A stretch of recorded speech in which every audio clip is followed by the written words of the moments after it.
Arsenal 2, Wolves 1, Ødegaard, man of the match. Filhos da puta. This is what I call a performance. This is what I call a 90-minute performance today. Not only did Ødegaard score a goal, but he also was influential in finding pockets of space, creating chances for the front three, and he was relentless the whole game. For me, Ødegaard, man of the match. I give praise where praise is due. I don't give praises out like it's tokens, like it's hand-me-downs, like this is Oxfam. This ain't Oxfam, this is Arsenal Football Club. What a performance. I was skeptical. Was I going to see the performance that we saw against Lens, or am I going to see the porcaria that we saw against West Ham and Newcastle? Today, within 5 minutes, we were winning. Great 1-2s off of Saka and Tomiyasu. Filhos da puta. This is what I call a performance. This is what you call a performance, filho da puta. Es que tú no vas a poder conmigo. Ando con Dios y con tu enemigo. Tú no vas a poder, no, conmigo. Ando con Dios, con tu enemigo. No, no, no, no, no, filhos da puta. Don't brincar conmigo, ¿qué? Eso que dice una brincadeira. Today's a performance. Yeah, not only did Odegaard get a goal, like he got against Lens, but today he actually performed. He actually performed, creating spaces, creating opportunities and moments for the front three to put it away. We should have won this game 5-0. We should have won it 5-0. The amount of opportunities that were wasted by Martinelli and Jesus. I mean, Jesus was very good today in releasing the ball at the right times and trying to assist Martinelli. But Martinelli didn't have his shooting boots on today. I'm going to keep it real. Martinelli today, very, very wasteful. The amount of chances that Martinelli had in this game, he should have put it away. Não quer saber nenhuma porcaria. Today, desculpa. Você é uma tropa. Você é dos meus. But today, I'm sorry, even though Martinelli, you're meu tropa, I expected more, bro. Too many times Martinelli not putting the ball away, not killing off the game. Not killing off the game. And then, listen, we put the game not really to bed, but we put ourselves in a comfortable position going in at halftime. After halftime, bro, I don't know what was going on. We created chances. We were not putting them to bed. And today just shows, listen, Nketiah cannot close you down a game. That one-on-one chance, filho da puta, what are you doing, bro? You have to put that away. Once again, another opportunity, another one. Yeah, like DJ Khaled, another one. Listen, I give praise where praise is due. Today, I felt like Ødegaard actually deserves praise, bro. This guy kept showing himself. He didn't go hiding. He didn't do caps for the goals. He didn't start just running around the pitch and looks good on the heat map. The guy was actually creating opportunities for Martinelli, for Jesus, for Saka. The guy was actually providing and doing what a number 10 should be doing. Finding pockets of space and making sure we punish these filhos da putas. You know what I'm saying? And get the 3-point collectors, caramba. I'm happy today. There's not really much for me to be annoyed about. I'm going to get into some of the things that I'm not so happy about, obviously. But overall, very good performance. And I want to continue with this kind of football where we're expansive, where we try and close off the game, where we try and kill off the game. One thing that annoyed me today, we didn't kill off the game. Jesus, you get a chance near the near post and you don't bury it. Filho da puta, what are you doing, bro? We had a great start. Within 20 minutes, we are 2-0 up. We are absolutely cooking these filhos da puta like it's a churrasco back in Rio de Janeiro. Yeah, churrasco, yeah, bem assado. Peixe bem assado. But then what does he go and do? Bro, near post, opportunity to flip in Jesus, cross from Saka, and he doesn't put it to bed. These are the times that I'm frustrated. Martinelli, how many one-on-ones did you have with the goalkeeper? You didn't put it to bed. Bro, you got to kill off the game. You got to kill off the game. Because let's be honest, yeah, towards the end of the game, we were holding on for dear life. Holding on for dear life. And this is what I'm saying. 2-0 is not a comfortable, it's not a comfortable score. The team can always get back. As soon as they score one back and it's 2-1, now they have confidence. Now they can throw the kitchen sink at it and try and get something out of the game. And now a game that we should comfortably be getting 3 points now becomes harder than what it should be. It becomes harder than what it should be. A lot of people have been telling me, oh, You know, you've been hard on Odegaard. Oh, why are you cussing Odegaard? Now you know my standards. My standards is you have to perform for 90 minutes. And today I can say Odegaard deserves man of the match. He deserves man of the match. That guy was creating. That guy was linking play. That guy was looking for the ball and actually trying to find Jesus and Martinelli. No matter how many times they didn't score, he did not stop trying to find them. Their lack of goals now, I look at them more than Odegaard. I criticized Odegaard when it comes to Lons because I didn't feel like he was creating enough. I've criticized him in other games where I felt like he's gone hiding, where I felt like this guy's gone hiding. Today, I cannot say that Odegaard went hiding. Odegaard today estava presente. E esse tipo de performance que eu quero ver. This is what I want to see, caramba. This is what I want to see. Week in, week out. That is what I want to see. Tomiyasu once again playing excellently, providing crosses, providing opportunities. This is what I want to keep seeing from Tomiyasu. Do you know what I'm saying? Hopefully, he's all right. I want Tomiyasu. Listen, that's the thing with Tomiyasu. Every time he's on a good run, he gets an injury or gets a knock, and it's frustrating because when you get a fit Tomiyasu, I've changed my mind on this player. And this is the thing that a lot of people don't see. I can change my mind on players if I see consistency. And this season so far, Tomiyasu has been consistent. He has been a consistent performer. And I felt like Wolves grew more into the game when Tomiyasu came out. But ultimately, there are some things I wasn't too happy. This Trossard in the middle, I'm not too convinced with this Bukaria. I don't feel like he's comfortable enough in the middle. I don't feel like we get the best out of Trossard through the middle.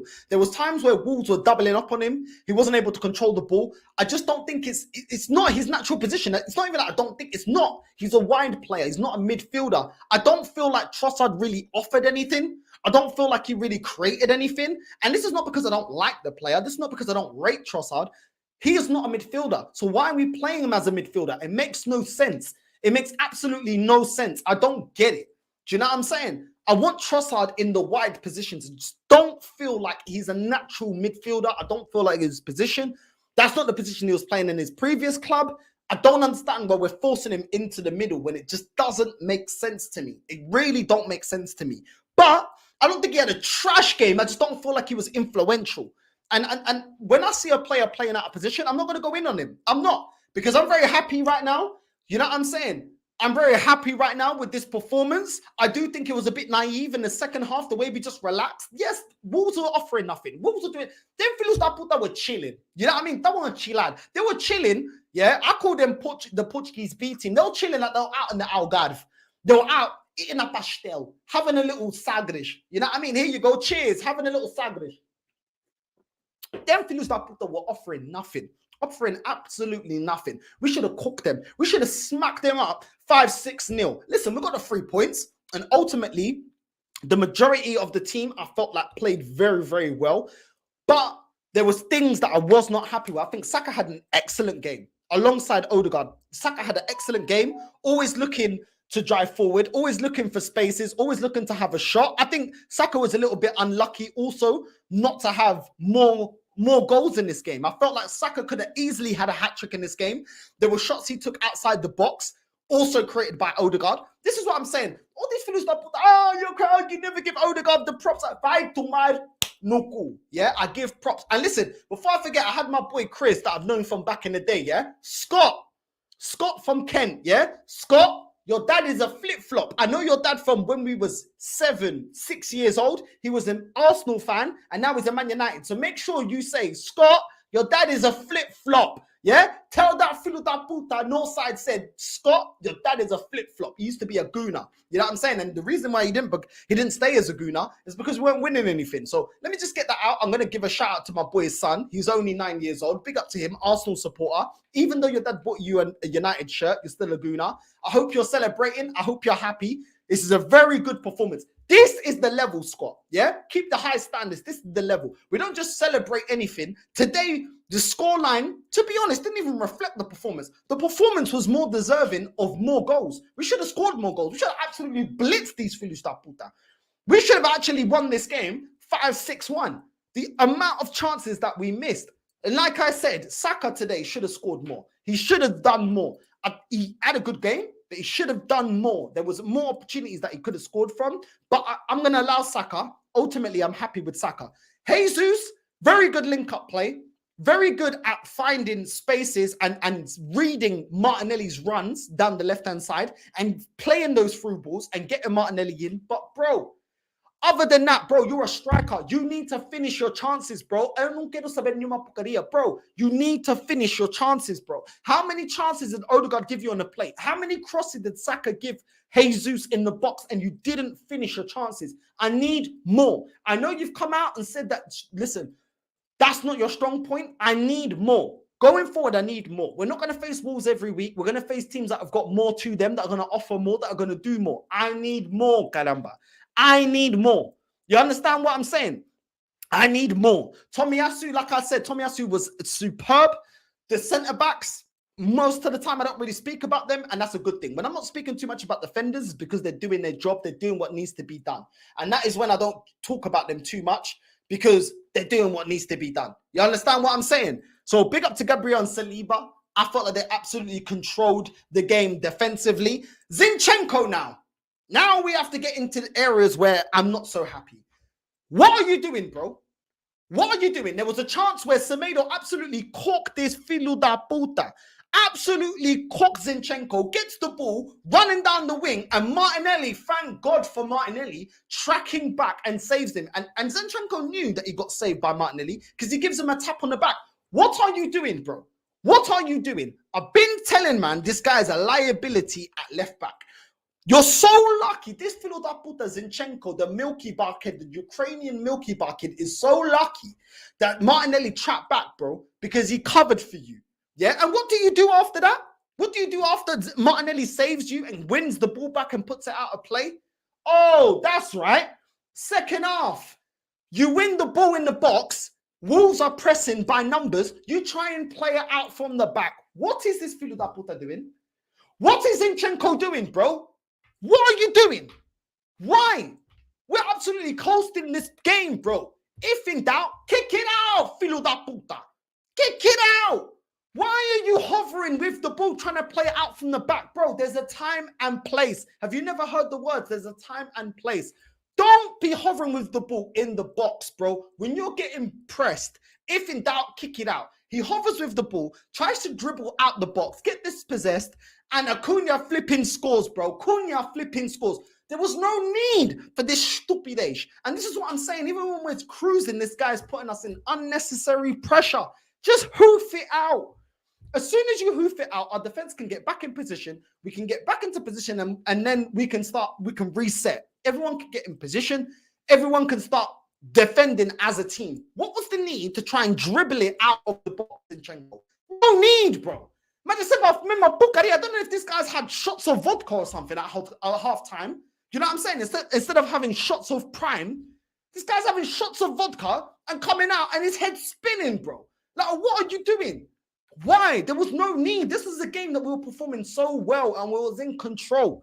As much as I can put blame on Jesus and Martinelli in not being clinical enough, I have to look at you defensively and you not clearing your lines and you not being aware enough to realize that you're getting pressed. Just kick it out.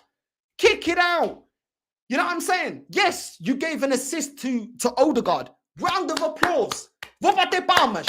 Parabéns a você nesta data querida. Muitas felicidades. Muitos anos de vida, filho da puta. You know what I'm saying?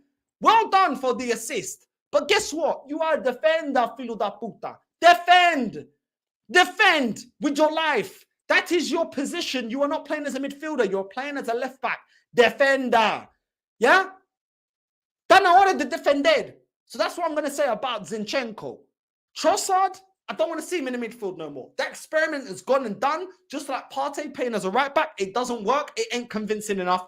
No, thank you. I don't want to see it anymore. Raya, I felt like he didn't really make any mistakes today. I can't remember any mistakes from Raya as a goalkeeper. I don't remember him making howlers or anything else like that. So I'm happy with Raya. I think Declan Rice played excellently, but that's just a given. Declan Rice, bro, this guy performs. Even when the team's not performing and the scoreline doesn't reflect the actual performance, Declan Rice is always performing. So big up to Declan Rice, big up to Odegaard, big up to Saka. Martinelli, bro, eu tô cansado. Pra ser sincero, eu tô cansado. Martinelli, bro, I'm tired, bro. I'm tired. Not only did I see Jesus and Martinelli for Brazil be wasteful against Argentina, now you're bringing that energy into Arsenal. Bro, I like both of you as players. Martinelli, I like how direct you are. I like that you ask questions of defenders. I like you as a player. Jesus, I like how tidy you are as a player. I like that your link-up play is good. Even today, we saw parts where you're bringing in Martinelli in the game, bringing Saka into the game. I like that. But ultimately, as attacking forwards, I need to see goals. Today was way too wasteful. And it's not like you only got 1 or 2 chances. You got enough chances to be scoring, because you didn't score today. Do you know what I'm saying? It's not like you had an abundance of chances. You only scored 1 goal. You didn't score today. I need to see more, caramba. I need to see more. I think in the second half, we was on eco mode. In the second half. We created chances, but we were like, oh, whatever. We'll score whenever we can be bothered. And for me, that's not good enough. Like, we need to be more clinical. We're not playing Wolves all the time. We know that we don't have a target man that can score 20 to 30 goals a season. We need to be clinical. We need to take our chances. We need to take those chances, because I can say in this game, it wasn't a lack of chances. We created the chances. Odegaard was sourcing. Tomiyasu was sourcing, creating chances. Jesus was creating chances. You guys need to score goals. You need to score goals, because 2-1 is too much of a squeaky bum time. Yo no tô aquí para ter un piripaque. If you don't know what a piripaque means, it means to have a heart attack. I'm not here to have a heart attack. I'm here to enjoy the football, have a nice time, enjoy what I'm watching. And today, I was very skeptical if we're going to bring the form that we had against Lons into the Premier League. And I'm glad that we are. And this is what's so ironic. I bet there will be no fan cam today of anyone saying, oh, you know what? Let's go back to playing controlled football.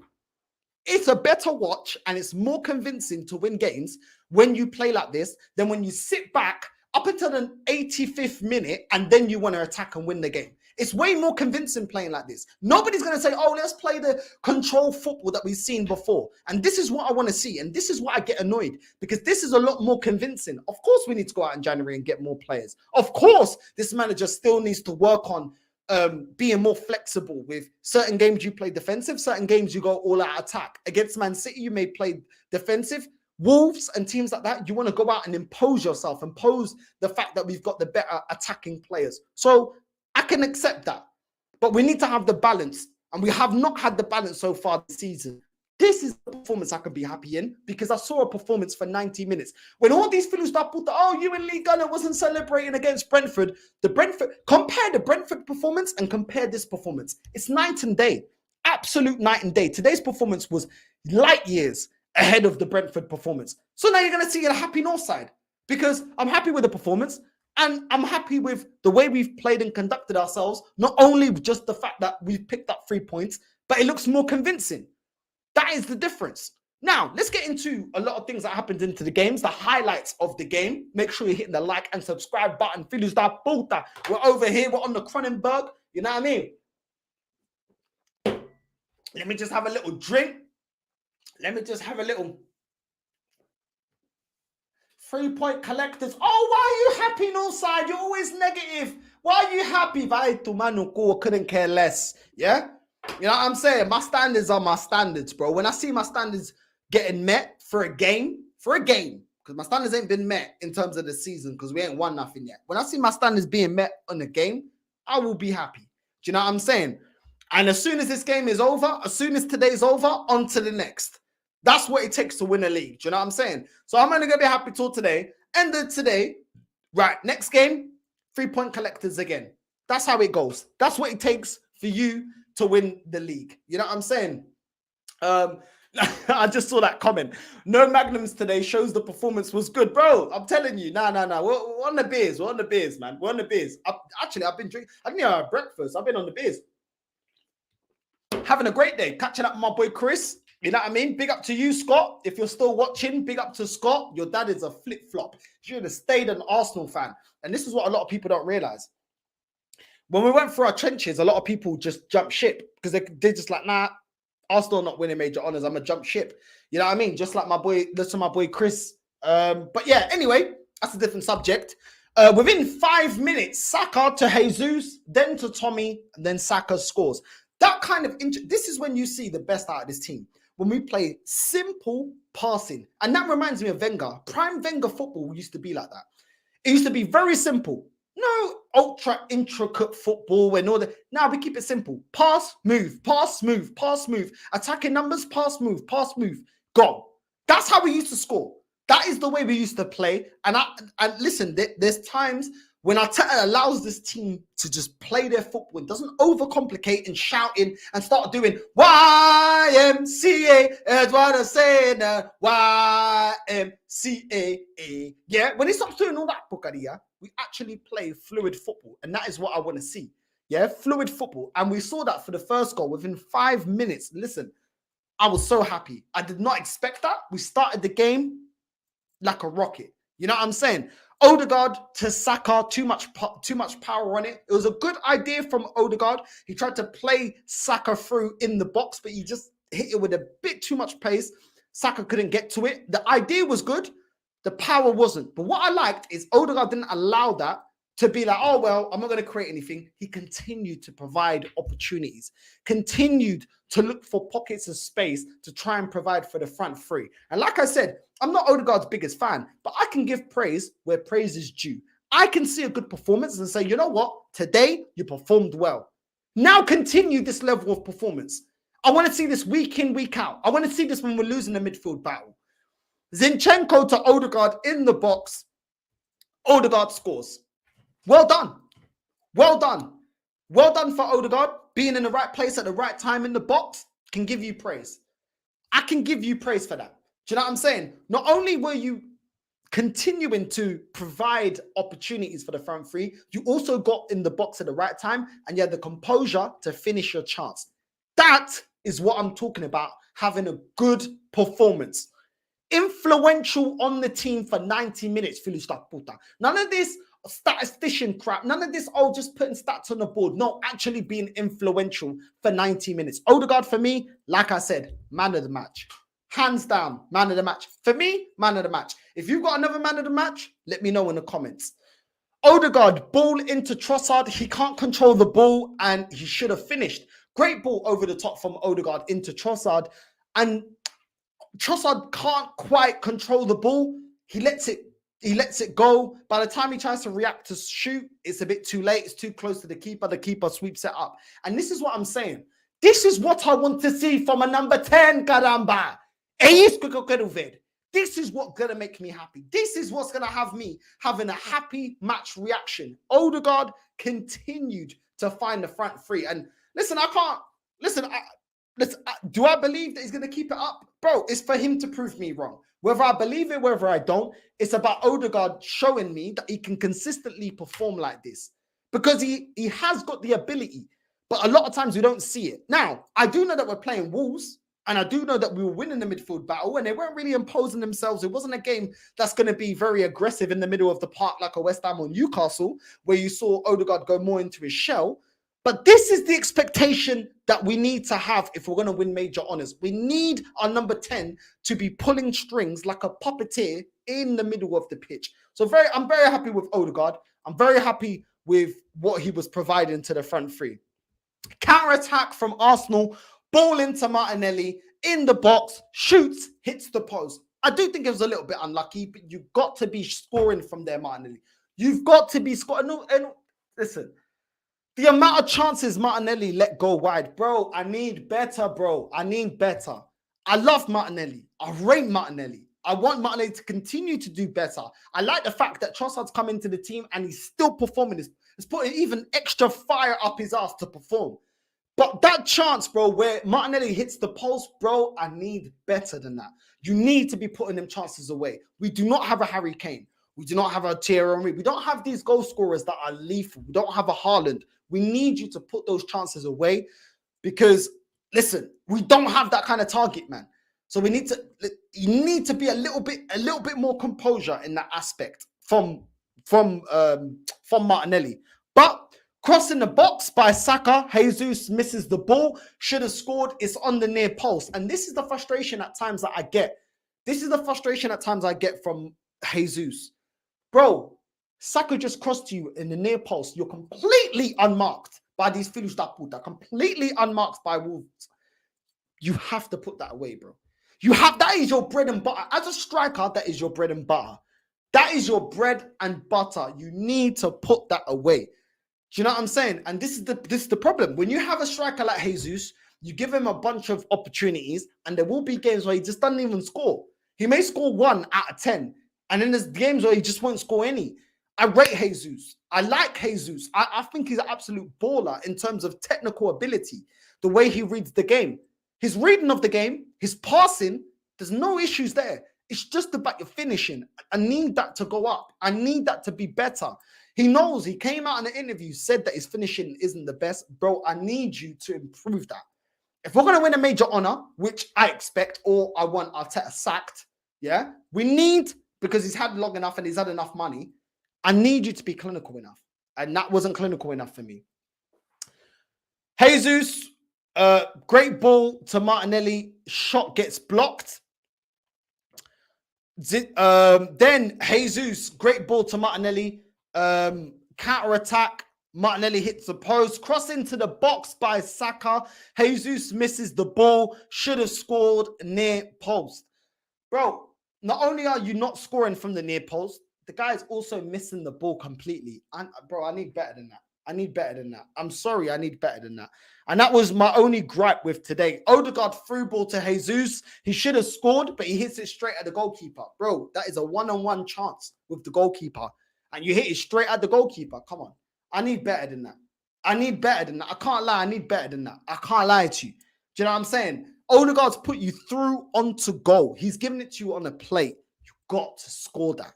You're coming off the left, cutting into the right, into the center of the box. You need to put that away. You have to. As a striker, you have to. Do you know what I'm saying? Ultimately, we still got the 3 points, but these are the fine margins. In certain games, these kind of chances are pivotal. We need to score on these chances. Wolves goal kick. Zinchenko and Gabriel, no communication. Raya saves them, bros. Both caught sleeping. And this is what I'm saying with Zinchenko. He turns off. This is just before halftime. Turning off, both of them not communicating. Zinchenko not communicating with Gabriel. Gabriel not communicating with Zinchenko. I blame it more on Zinchenko because Zinchenko was closer to the ball. He should have closed the ball down, hit it out if in doubt. He doesn't. He's kind of in two minds whether to clear it or let the goalkeeper get it. And they almost score. Luckily, Raya saves him. And these are the fine margins that will cost you the league. These are the fine margins that will ultimately be an issue going for the league.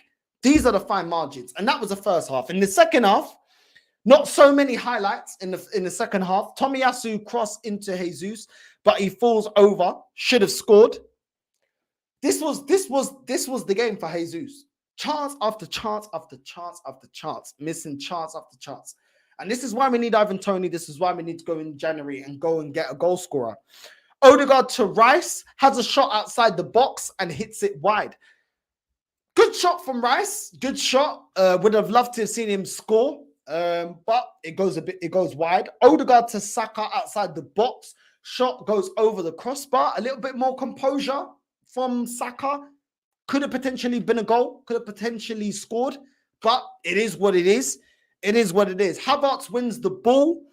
Passes it to Trossard. Trossard doesn't score one-on-one with the goalkeeper. Now, of everything that I've saved Trossard, the fact that Trossard today wasn't playing in his position and everything else, and I don't expect him to be an influential midfielder because that's not his position. Bro, you're one-on-one with the goalkeeper.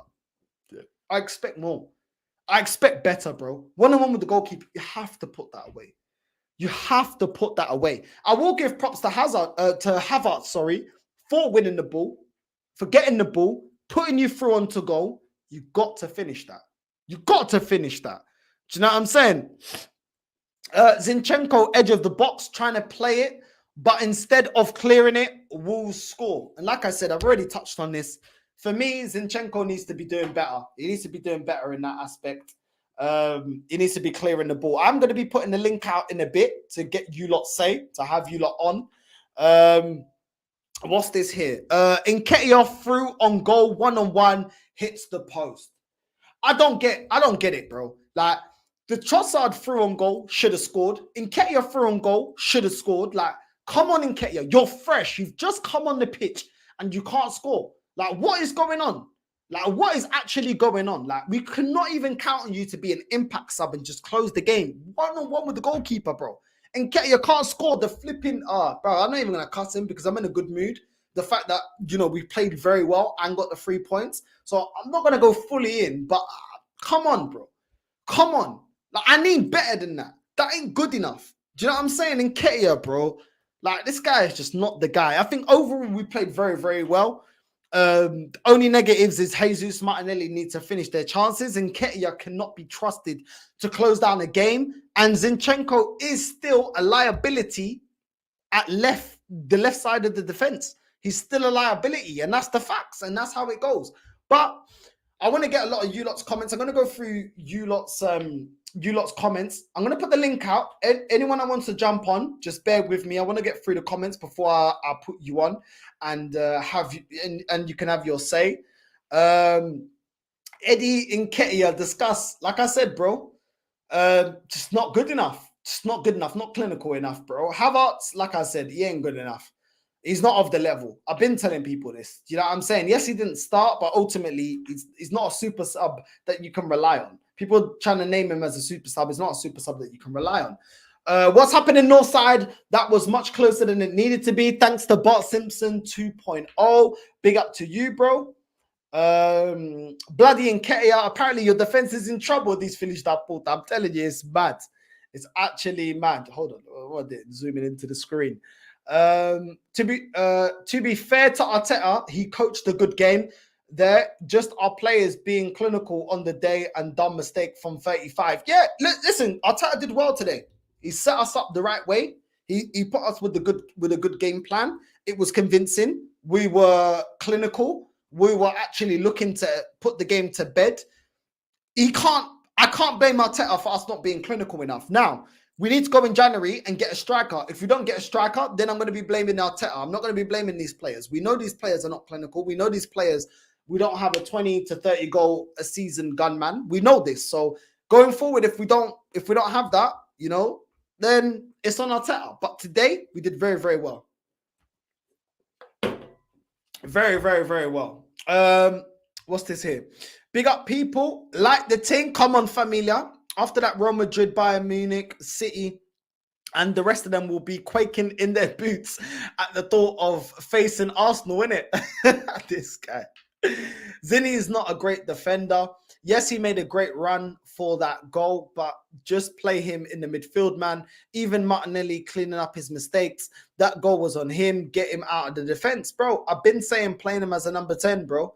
Play him in the midfield. It's not like we've got the best midfield in the world. So just play him in the midfield and you strip him away from those defensive duties. We did it with Saka, and then Saka performed his best season for us that we ever seen. I can't watch this team with him at the back. It's like playing 3. He's even admitted he can't defend. So why is he in defense? Zinni needs to hold bench or just throw him in the midfield. I can't understand this. It doesn't make sense. Using to his strengths, bro. Exactly. Salute Northside. Indeed, Odegaard balled out. Should have had 3 or 4 assists. 100%.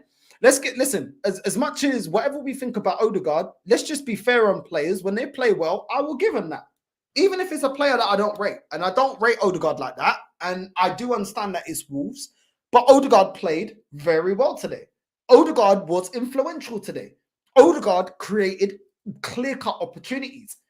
You know what I'm saying? And I can't take that away from him. Listen, people think, oh, you got an agenda. You don't want to say, no, it's not none of that. It's none of that. I'll just say it as I feel it. Listen, let me get into the super. How dare I not get into the super chats first? And then we've got someone waiting backstage, which we will get back onto. Listen, big up to you, bro. Is it Florjan or Vlojan? I think that's how you pronounce your name. Sorry if I butchered your name, bro. Even though I don't always agree with you, you make me laugh a lot. Big up, bro. Big up to you, man. Listen, that's football, isn't it? That's football, bro. We agree sometimes. Sometimes we don't agree. Do you know what I'm saying? It is what it is. Thank you for being respectful, even if you don't agree with me. Fair enough. I'm just a fan, bro. I'm just a passionate fan. And listen, I can take people not agreeing with me. Do you know what I'm saying? So big up to you. The only thing I can't take is disrespect. And I feel like you was very respectful. So nothing but big up to you, bro. If I at least make you laugh, then I'm bringing some type of joy to your day, innit? So that's what it's about, bro. That's what it's about. Big up to you. Big up Northside for never dropping the standards. The filo da puta line kills me every time. Listen, we try, man. Listen, we try. It is what it is, isn't it? It is what it is. Do you know what I'm saying? It is what it is. There's a video that I'm going to put up, maybe on Sunday's show, the call-in show. There's a video I'm going to put up, and you're going to see how many times Angolans say filo da puta, bro. It just rolls off the tongue, innit? You know what I'm saying? It just rolls off the tongue. It is what it is. But listen, we've got my boy Manny in the building. Yeah, Manny is in the building. What are you telling me, bro? Yeah, nothing much. Listen, that thing you said about how Angolans like to cuss a lot, believe me, I mean, you know, I'm friends with quite a few Brazilians, and especially, as you know, in the favelas or the rougher parts of those cities, they can be a little bit coarse. But, you know, you might sound potty mouth, but you're all heart. That's the thing I love about Portuguese. Whether you're from Iberia, Angola, or Brazil, very close to my heart. Always good to see you, brother. And, you know, I've left a few comments in there, but all I can say right now is that if there's one thing that you and I can agree on, is that in terms of clinicality, we were lacking today. You said Odegaard should have had a few more assists. I certainly didn't like the way he was, you know, committing a few fouls, which cost us a bit of momentum in a way.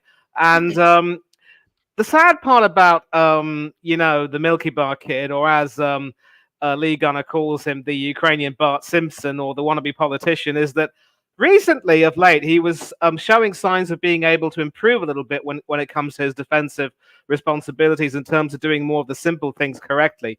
But then I just had a chat with a mate on Twitter who said he does look a little bit better, but you could just count on him to play to make one or two ridiculous boneheaded plays, and that will completely kill off all the momentum. And it's happened far too many times to count. We were perhaps lucky today that we didn't see the result go the way it did against Fulham and Tottenham. And in some ways, you know, if we had really controlled the game, I do believe that we would have scored at least one or two more goals. I'm not saying that we should have made it a 6-0 or a 6-1 like we did against Lens the other night, because let's face it, these Premiership teams are a lot more tougher opposition than our Champions League opposition have been. But Wolves were there for the taking. They had some injuries and a few suspensions. They even lost their goalkeeper, Jose Sarr, some point through the first half. And then their substitute Bentley came on and had a decent game. Bentley made a Rolls Royce of a double save, I have to say, from Nketiah and company. And then it was that lack of clinicality and that moment of switching off, which is why, unless we cut out those mistakes and address those fine margins, we're not going to win the league. We'll challenge for it again. But again, it'll just be the same old, and that's what worries me immensely. Yeah, I hear that, bro. I hear that. What do you make of Trossard in the midfield? How do you feel about that? Let me tell you one thing. When we played against Lens in the Champions League, and I saw Havertz starting again ahead of Trossard, I'll tell you what. When we played against Brentford, Trossard was starting, and that was a really, really attacking lineup, and it certainly did look good. But then, for a long time, we couldn't even finish our dinner. And of course, the less said about Aaron Ramsdale in goal, the better. And it was ironically Havertz who came on and scored that ridiculous tap in, which apparently your mate wasn't even willing to celebrate, and understandably so. And you know, with Trossard in the midfield, you almost sense that this would have been the perfect game for him to show his skills, and he was doing his bit along with Ødegaard and Rice in the middle of the park to try to make things happen, keep play ticking. But, you know, he also couldn't finish very well. But whenever he plays as a false nine in the front three, whenever Jesus has been injured, I think his finishing has been pretty good. I mean, we know that he can score some goals. I think the problem that we've got with I have with Arteta is that he's got an array of players who are exceptionally talented in many ways, but they're just being played in all the wrong positions. Forget about Zinchenko at left back. If you take a look at some of the comments there, brother, I made one point. A really smart manager would recognize the attacking potential of Gabriel Jesus and Gabriel Martinelli together and play them as a front two in a 4-4-2 formation. Because Martinelli, actually, he now sort of plays a lot more these days as a centre forward for the Brazilian Seleção. And of course, he did score against Colombia, only for the returning Luis Diaz to score a brace. Big up to him, and I'm delighted that his father was returned safely.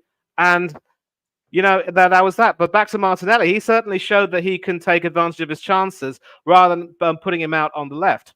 And when you put him out on the left, another thing which a lot of people keep saying, and I completely agree with, is that he is at his best when he has a traditional Kieran Tierney-style left-back playing behind him, not an inverted left-back who completely miscues the ball and has to see that poor fella tracking back to help him out. It's ridiculous. When Tierney and Martinelli combined together, most recently when they did against Newcastle at St. James's Park when we won that game 2-0, it's a joy to behold, and Martinelli is at his best. He doesn't have to backtrack too much, but if you play him as a centre forward, he is very much a natural finisher, and he can certainly, just make sure he gets into the right positions and score. He could very well be our new Harry Kane or our new Pierre-Emerick Aubameyang, just getting into positions. And then you got Jesus with his link-up play. Everything you said there is perfect. And I'm not going to even slander him by saying that he's barely an improvement on Alex Lacazette, as he calls himself on his passport as it is, but he has scored goals. But if you were to sort of play them as a front two and give them more of the space up front rather than having to put them out wide or have them interchange positions or what have you, and not be very familiar with their roles, they can cause a great deal of damage. I do take the point that neither of those guys might necessarily start as the centre forwards for the Seleção, because Denise also, I think, prefers to play with a front two, or maybe he started playing with a front three, I don't know. But you have so much potential there in Jesus and Martinelli. A smart manager would look to tap it and not try and shoehorn those players to play in his, wonky, wannabe Pep Guardiola style that he's trying to impose on the players. It just doesn't make any real sense. And then, of course, I don't even want to be too harsh on, Martinelli or Nketiah, because they both hit the post. And, of course, any other day they should have gone in. But there's a part of me that also agrees that, you've got to take those chances if you are a striker, especially. And Martinelli will be disappointed. Jesus will be disappointed. But I'll tell you one thing. People talk about Bukayo Saka being our star boy. Martinelli, for me, is my favorite player in that team. No doubt about it. Another great game for Tomiyasu. But let's also talk about David Raya. He made 2 excellent saves, I thought, and really showed why he is now the number 1. No, none of this melodrama or, these ridiculous antics that you'd otherwise get with Ramsdale. No being distracted by pigeons. No errant passes to teammates, at least not anymore now. He's focused, he's calm, and the sign of a good goalkeeper is to, literally do nothing for the majority of the game and then pull off an excellent save. I don't think he was in any way at fault for the Cunha goal. I mean, it was just an excellent strike from the Wolves player, which just went past him. But in these recent performances, yes, maybe I think he's sort of cut down his shakiness, but I do not want to jinx it, because I don't want to run the risk of having him, have another messy moment and completely blotting his copybook all over again. But at least now we can put this whole Raya Ramsdale debate to rest.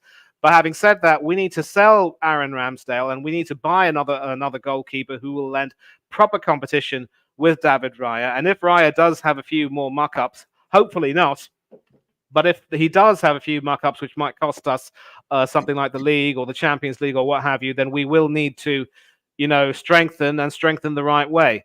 And I only hope that we will once again learn our lessons, because our poor transfer window in the summer, Northside, it's coming back to haunt us once again.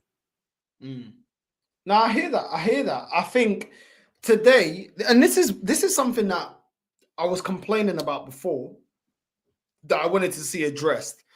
When we only had Zinchenko as our only creative outlet, when our midfield wasn't creating anything, was it not nice today that we could count on Tomiyasu to provide assists? Yes, Zinchenko had 1 assist today for Odegaard's goal, but if he only had that 1 assist and nobody else created, the game would have ended 1-1. Exactly. Because other than that, he didn't create anything else. Yeah, but when you've got other outlets like Odegaard that was absolutely sourcing creatively and scored his goal, when you've got Tomiyasu creating, when you've got Jesus also creating, because of the way that we're playing is more fluid, it's more simple, the players are more comfortable. Have we not seen from Lons and today how much more comfortable the players are playing this expansive football? playing this football, 1-2 passes, these little triangles, that reminds me of the time that we were playing under Arsene Wenger. It's a lot more simple. I'm not saying that we can't play pragmatic at times, because I know that we can't play like this against teams like Man City. Of course, you have to read your opposition. Of course, there's times where you have to concede that, listen, we can't outplay this team. We can't out-football. Yes. I remember times when we were sourcing under Arsene Wenger, and Alex Ferguson knew that he couldn't out-Arsene Wenger. He knew he had to pick his chances, because he knew if he wanted to play football against us, we will out-blitz them. Because as a footballing team, we was better. So I completely understand that. So there has to be a mix. But one thing I liked today is that there's creativity all over. I said this even with Liverpool. How many years did Liverpool only had Trent Alexander-Arnold as their only creative spark? It's easy to nullify. It's easy to nullify a team when you've only got one creative spark, or you only got one goal scorer. When you've got goals coming from everywhere, when you've got creativity coming from everywhere, it's harder to pin that team down, because the defense don't know whether to track their man or to run back, or who's to mark and who's not, because everybody's kind of fluid in the way that they're playing. And that is what I liked about today. Absolutely. But let's also talk about Tomiyasu. I mean, you mentioned how he was more of a creative outlet. What I absolutely loved, and we also have to give props to Saka as well. As you said, he had a really good game, and you don't want to be too hard on him. Yes, he could have scored more. That shot in the second half, if he had just got a little bit more in-dip on that, that would have been an absolute classic of a goal. And it was just unfortunate that it couldn't quite go in, because Bentley was beaten hook, line, and sinker. But when Tomiyasu and Saka were linking up on the right, you can see that little, I think the commentators were talking about it. It was almost like five-a-side stuff. All these short little passes, which had the likes of Dawson and company completely, clutching at straws at 6s and 7s, or all of those cliches, they were literally, in disarray in the first 15 minutes or so of that half. And I was looking forward to seeing some more goals. It was wonderful to see them playing. Now, ironically, Ben White, who has sort of found himself relegated to the bench these days, was playing a little bit that way at this stage last season. But then somehow defensively, he went off the boil. And it's another reminder that if you are competent enough as a defender when you're playing as a fullback, and you know that you are doing a good job, then you can sort of have the ability to and the confidence to try and add some more to your game and be a little bit more attacking. And I think what we're seeing right now on Northside is how Tomiyasu has evolved beautifully as a right back, and I want to see him as a right back. I do not want to see him inverted as a left back, because yes, he can do a good job, but more often than not, when you put a right-footed guy in as a left back or play that inverted system, you take away a lot of their edge. It very nearly happens, mind you, it's very nearly happened to Jurrien Timber, because he's never played at anything in any other position other than right back or right centre back during his time in Holland. And of course, under Louis van Gaal, he was the right centre back in that back three with Denzel Dumfries and Danny Blind as the wing backs during the World Cup. And I think even now, I don't know why. I mean, obviously, of course, he's injured, so he's not playing for Holland. I do hope that against all odds, he could make a recovery and somehow find his way back into the Oranje squad for the European Championships, but I don't really see that happening. But I don't like him at left back. I want to see a traditional, proper left back like Kieran Tierney. If we can't get him back, and I don't even know if Arteta might want him back. I don't even know if the player himself wants to come back. He has, of course, recently recovered from what would have been a bad hamstring injury to take his place on the bench, and we will see him, back in action either in La Liga or the Champions League. And that Sociedad team are doing really well, going really good guns at the moment. But at the moment, it sort of goes back to what I've said. We've got a good selection of players who are just being played out of position. But as far as Tomiyasu is concerned, he's evolved as a defender. He's cutting out those ridiculous mistakes. He's improving his level of concentration. It was a shame that he had to go off and have Benny Blanco come on for him. But I'll tell you what, in addition to that, when he's fit, and let's not forget that next month, Japan will be playing in the Asian Cup in Qatar. So if he's going to go to Qatar as part of the Samurai Blue squad, he's going to be a very big miss. And so how are we going to cover for that? That is something that we will literally have to talk about, eh? It's called Manny, man. The bench is fixed, so we've got enough replacements. Oh, don't give me that. Don't give me that rubbish. Don't give me that pukeria, as you say. Vital manuku, as you would say. Now you're rubbing off on me. Yo, the pronunciation is A1. I like it. You know what I'm saying? Cheers. I learned from the best. That's all I can say. And I love it. Now, absolute facts, bro. If he goes for the Asia Cup, who's going to replace him? Because I would say he's been way more influential in games in creating out from the back than Zinchenko in the last couple of weeks. You know what I'm saying? There you go. And they said that Zinchenko is pivotal. Yes, he got an assist today, and we've given him props. But he's also a liability. Tomiyasu gives you the best of both worlds. Tomiyasu is secure at the back, and he can also provide and create assists and chances to the front three. Mo, listen, make sure you like and subscribe to Mo's channel, Footy Judge Mo. Make sure you go over there and like and subscribe to his channel. Listen, you're heaping praise on Odegaard. It's all good doing it against Wolves, yeah?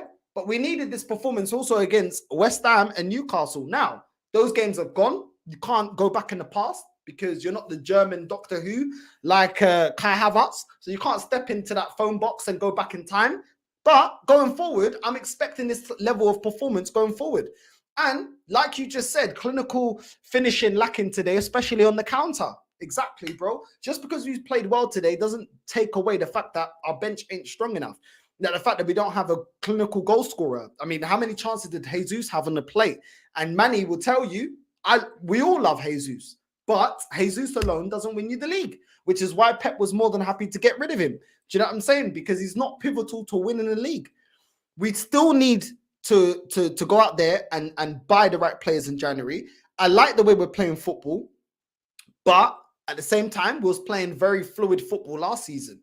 Crunch end of the season, the lack of players, quality off the bench, and the fact this manager doesn't know how to set us up to be defensive and also be convincing is also why we bottled it last season. People will say, oh, you got the results so far playing defensive football. It's not been convincing.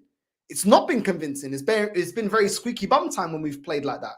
We've got the points over the line, but it's not been like we've been convincing in playing like that. And when I say that, I'm talking about when you see these managers that are lauded up as parking the bus managers. It's convincing under Mourinho. It's convincing under Simeone. It's not that convincing with this manager because he's employed this style of play and he's missed two vital cogs for me. He doesn't have a Santi Cazorla that can get it up to a target man, and he doesn't have a target man in somebody like a Benzema, somebody like a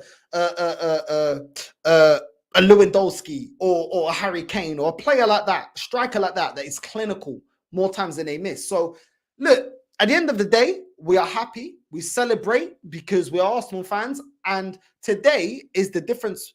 Today's such a big difference. This win is so different and it feels so different to the win against Brentford. It's way more convincing. We're coming away from the game saying we could have scored more. We're looking around the pitch saying most of the players had a very, very good game. Most of the players were influential. Most of the players actually went for it. It's way more sustainable playing like this than playing the way we played up against Brentford. That style of football is not sustainable. Manny, I mean, let me get your opinion. Do you disagree?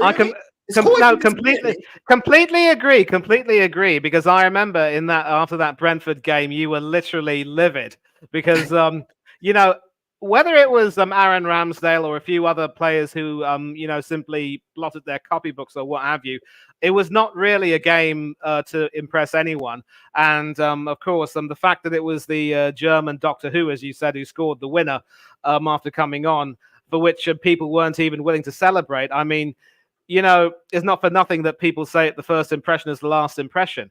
And again, we're in danger of, gassing up Havertz for doing it against Brentford, doing it against a really poor Lens team who defensively were literally an absolute shambles. And they also, I think, didn't really learn their lesson that they couldn't just open up against us. I mean, they forgot the lessons that they applied really well when they beat us on their home turf. But, again, yes, we can be happy with the win, but one of the reasons why I'm really glad to be in camp alongside the likes of you and others, and not simply gassing everything up, is that we have to be critical about things. Yes, we do have to appreciate the players, but we also have to accept that a 2-1 win against Wolves, given that we should have scored more, it's good in a way, but not quite good enough. And of course, having said that, compared to the way we played against the Bees, where we almost got stung, I think it's fair to say that we gave those Wolves a very good taming, a good neutering, as it were. So I suppose I can be satisfied, and we are, of course, 4 points clear at the top of the league with a game, one more game having been played, and we move on. But again, we can't take things for granted, because I'll tell you what, we've got a game against Unai Emery's boys, Aston Villa at Villa Park. They haven't been beaten at home in the league in months now, I think. And it's going to be an interesting tactical battle, because they also enjoy playing the high line. You realise I haven't spoken about Luton yet, because Luton, of course, lost today against Brentford. They did have a good win against the Eagles on their home turf. But, they are down near flirting with the relegation zone for a reason. But looking forward to the Aston Villa game, the way they're playing right now under our ex-manager and with our ex-goalkeeper in goal for them, mate, I am not looking forward to playing at Villa Park, and we've got to make sure that we tighten ourselves up defensively. We were 2-1 down in the corresponding fixture last season, and fortunately, things went our way after that. No, facts. Absolute facts. I'm not cocky at all going up against Aston Villa. I think what Unai Emery's doing with Ollie Watkins is amazing. Yes. He's really unlocked him. I remember early on in the season, Ollie Watkins said that Unai Emery got him looking at the game in a completely different way. I'm reading the game a lot different, and we can see that because it's bearing fruit. And what's so funny is Unai Emery at Arsenal was mocked because he couldn't communicate with the players. Well, there's no communication issue over there at Aston Villa. There's no communication. It's an English team, isn't it? They speak English over there. You know what I'm saying? And you look at their team and what he's doing with John McGinn. I mean, would anyone have John McGinn at Arsenal? Do you know what I'm saying? Douglas Luiz. We were going for Douglas Luiz, what? A transfer window ago? No, probably 2 transfer windows ago. I think it was... It was last season before Emery joined Villa, because at that time Gerrard was managing Villa, and we were going for him, and Villa were preparing to let him go. They got in Bednarek on loan from Southampton and Dendoncker from Wolves, but at the last minute it fell through. And here's the thing about Luiz. That stage last season, he wasn't anywhere near as, influential or in form as he is now. So if we couldn't get him then because it fell through, we've got no chance of even trying to get him now. And do you think Unai Emery will in any way allow us to muck him over one more time? Will the board allow him to do that to happen? No chance. So any of these people who are still saying we want Douglas Luiz at Arsenal, all I can say is shut your mouth and eat it. That's not going to happen. And for that very reason, we're not getting Ollie Watkins either. There's a reason, Northside, why he's starting for England ahead of Eddie Nketiah. Watkins is levels. You see the levels. Uncomfortable conversations there, Manny. Uncomfortable conversations. Oh, yeah. But that's the way we do it, brother. That's the way we do it. And, the only problem is that without Tyrone Mings, they will be a little bit weak defensively. I have seen them play on a few occasions. I think I saw them play at the Tottenham Stadium and also in the Europa League against Legia Warsaw. They enjoy playing the high line, and more often than not, they catch a lot of players offside. I've seen Heung-min Son score a hat-trick of goals. I never, until that game, seen him score a hat-trick of offside goals. So they catch a lot of players offside, but every now and then somebody will spring the trap, and then they end up conceding. Maybe not too many, because of course they've got the best goalkeeper in the world playing for them, who used to be playing for us. But we're going to have to find a way to try to break that high line, and for that we're also going to have to neutralize their midfield. So it will be interesting to see how Arteta sets us up. But it's not going to be easy, because remember, we were 2-1 down against them. Zinchenko made a horrible mistake for the goal. Then eventually, the problem with Emery then was that at that time, he got a bit too defensive, allowed us to come back into the game. Zinchenko got the equaliser. Georgie Porgy then came on and scored what I still believe was a very, very unfortunate own goal. off Emi Martinez's head. And then when they tried to salvage the game, they ended up conceding an empty netter. So again, it's those fine margins. But since then, Emery has seen his team become a lot more ruthless. Watkins, Diaby and company have played big roles in that. And you can have people like Leon Bailey and Johnny Duran coming off the bench. He's even got Yuri Tielemans, that lazy Fio da Puta, who a lot of people didn't want after he left Leicester, starting to play a lot more responsibly. So we better watch out. We better watch out. Yeah, it's mad, you know. It's actually mad. Imagine if he beats Arteta, bro.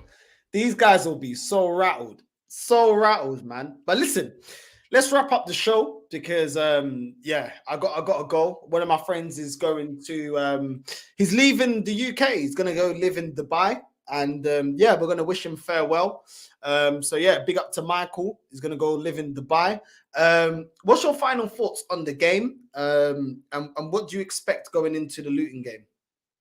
Well, I'm not going to necessarily go so far to say that we completely controlled the game, because to control the game means not allowing your opponent to, in any shape or form, come back at you, which they did. They had a couple of chances. They forced Raya into a couple of saves, and of course, they eventually got their goal. So it was not a perfect performance by any means. But I will definitely echo you and say that it was a wonderful, welcome contrast to the Brentford game.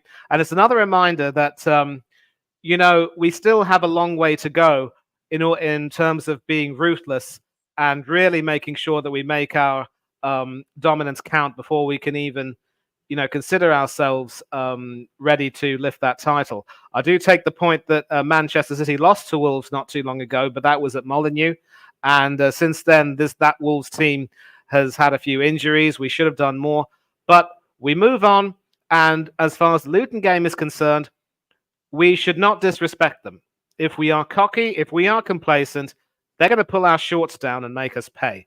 I realize that might sound too graphic, but if you don't respect your opponent won't respect you. But don't show them too much respect. And on that note, I just want to say thank you very much for having me on. As always, it's a real pleasure. And let me just say good luck and God bless to your friend. And for you, como siempre, que Dios te abençoe, hermano. Come on, man. Listen, your Portuguese is very good, you know.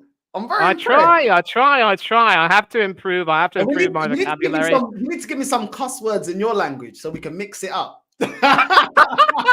Mate, here's the thing. Because you're European-based, at least a lot of people are going to be inclined to understand. I'm the son of South Indian parents. Not too many people know my language. There is a group I will want to shout out. That is the Vada London or North London Tamil podcast. I follow them on Twitter. They follow me back. They conduct their podcasts in a mixture of English with my ancestral language, Tamil. You can catch a little bit of that if you want to get a bit of a flavor of the language. But I don't want to, completely take things away from you too much. This is the Angolan Anglo-Portuguese power hour, as I'd like to call it. But once again, thanks a lot, brother. And good luck to your friend. I hope he has a safe journey. And we will see you again very soon. And big up to the chat. And thanks a lot for tuning in, everyone. Nah, love, man. Love. Come on, man. We represent everywhere. Do you know what I'm saying? All my Asian friends, all they taught me was, the rude words was Salikutro, Benchod, Tarima Benchod. North side. There's a huge Indian diaspora in the UK at the moment, based mainly in Birmingham and Leicester and several parts of London. That is, of course, those are the cuss words you get those are the cuss words that you get in Hindi, which is the national language. But there are several other regional languages and even more cuss words that you can, listen to. It's going to take a long time, so you can use some of that if you like. Get some more Asians on and use some of those words. I think they're going to like that a bit. They might. Asians jump on, man. So big up, man. Come on, man. We need to be creative. Come on, guys. It's a disgrace, guys. It's a disgrace that you're not giving me more cuss words. Yes, it is a disgrace. It is a disgrace. But what can you do? Such is life, eh? You know what I mean? No wife, no life. You know what I mean? So it is what it is. You know what I'm saying? Big up, Manny. Love for jumping on, bro. We'll speak soon, bro. Love, yeah? Always, brother. Take care. Thank you. Love. Come on, man. Listen, you lot, I'll always show love and respect to you. Do you know what I'm saying? My final thoughts on the game before we wrap up is great performance. Very happy with the performance. Very happy with the majority of players. As I said, Odegaard, I wanted more creativity from you. I got that. I'm happy with that. Now continue, because the season doesn't end here. We're not December champions. Yeah, continue this up until May, and then we will become real champions. Champions of England, hopefully champions of Europe. Hopefully. That is what I want. That is what I always want for my club, is to win major honours. Saka played very, very well. Big up to you. Tomiyasu, continue the way you're going. The centre-backs, sourcing, Raya. A lot of the things I've critiqued about you, you fixed up in this game. Distribution was better, a lot calmer in goal, a lot calmer performance from you. Declan Rice, as always, you always turn up.